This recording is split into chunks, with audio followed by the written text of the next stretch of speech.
Bismillahirrahmanirrahim. Assalamualaikum warahmatullahi wabarakatuh. Perkenalkan, nama saya Yesti Aryani. NPM saya yaitu 0319012777. Saya kelas B semester 3, Fakultas Keguruan dan Ilmu Pendidikan, Prodi PGSD. Nah, teman-teman, di sini saya akan menjelaskan tentang sistem pencernaan pada hewan sapi secara singkat. Nah, teman-teman,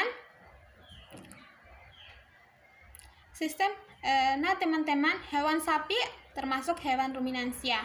Nah, teman-teman pasti kalian akan bertanya-tanya, apa itu hewan ruminansia?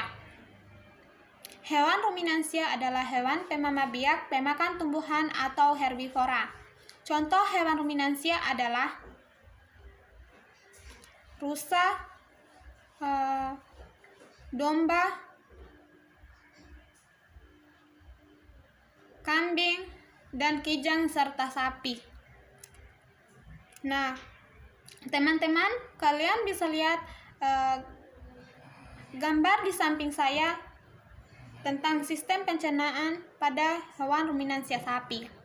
Nah, selanjutnya teman-teman, mekanisme sistem pencernaan pada hewan ruminansia sapi yaitu sebagai berikut: 1. Gigi sapi, 2. Lidah sapi, 3. saliva sapi. Gigi sapi terdiri dari gigi seri dan gigi geraham. Gigi seri berguna untuk memotong rumput atau makanan,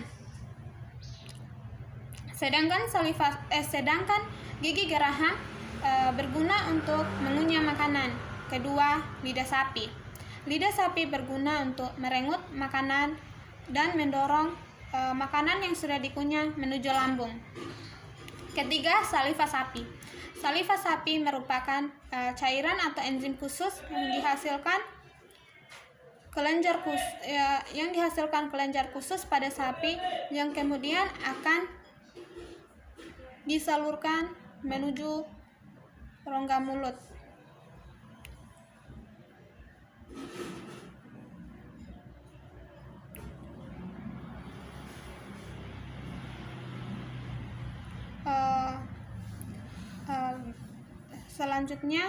Selanjutnya teman-teman,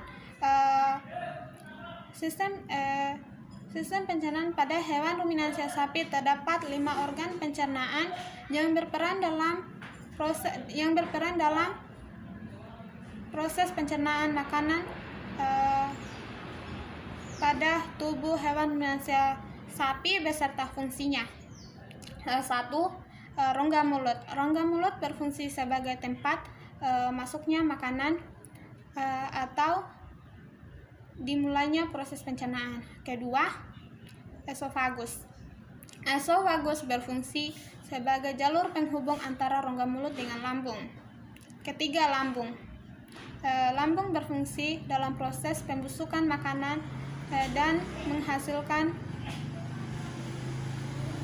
enzim selulase yang dapat mengurai selulosa. Berikut ini bagian-bagian lambung pada hewan ruminansia sapi yaitu sebagai berikut.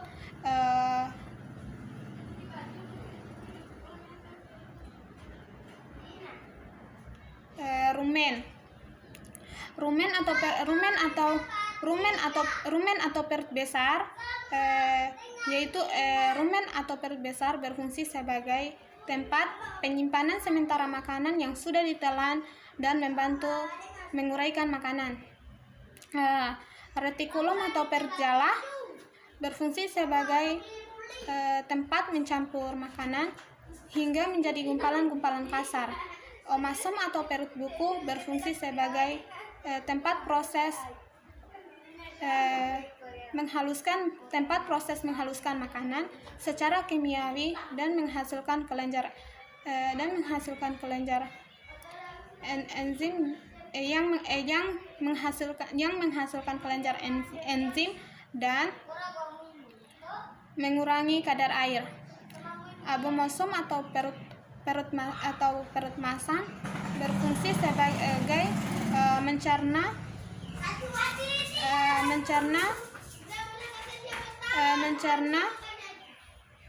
mencerna proses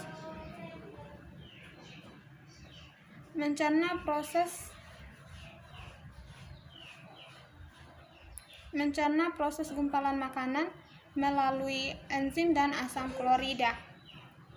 4. Usus halus. Usus halus berfungsi sebagai menyerap sari-sari makanan yang telah diproses di dalam lambung. Kelima, anus. Anus setelah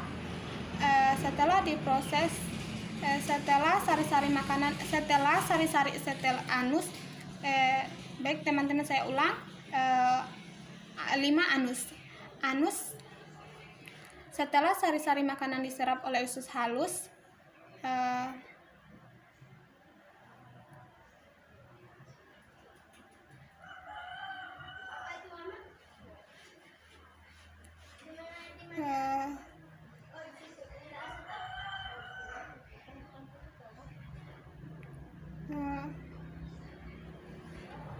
sari makanan akan diserap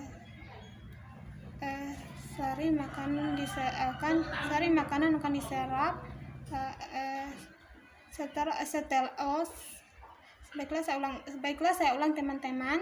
5 anus setelah sari-sari makanan diserap oleh usus halus,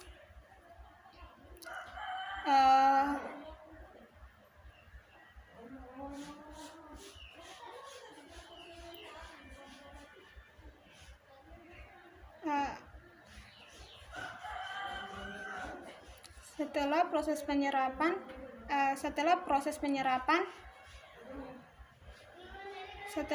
penyerapan akan dibawa menuju anus. Sisa ampas makanan akan dikeluarkan melalui anus. Demikian teman-teman penjelasan dari saya. Lebih dan kurangnya mohon dimaafkan. Saya tutup dengan ucapan wabillahi taufiq wal hidayah. Wassalamualaikum warahmatullahi wabarakatuh.